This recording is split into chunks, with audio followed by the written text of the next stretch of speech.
দেশি বিদেশি প্রবাসী ভাই ও বোনেরা, বাংলাদেশের গ্রীষ্মকালীন সময় জ্যৈষ্ঠ মাসের মধুমাখা সব ফলের সমাহার আম, জাম, কাঁঠাল, লিচু, আনারস ও তালশাঁস খাওয়ার অগ্রিম শুভেচ্ছা ও অভিনন্দন, ভালোবাসা।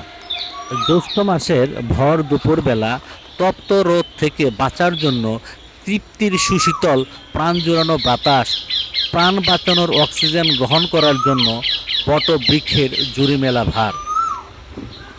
প্রখর রোদে হেঁটে চলা ক্লান্ত পথিকের মন ও শরীর সতেজ করার জন্য বট বৃক্ষের ছায়াই সর্বোত্তম জায়গা। বট বৃক্ষে বট ফুল খাওয়ার প্রতিযোগিতায় হাজারো পাখির কিচিরমিচির শব্দ, কোকিলের কুহু কুহু ডাক শুনে মনটা আসলেই ভরে যায়।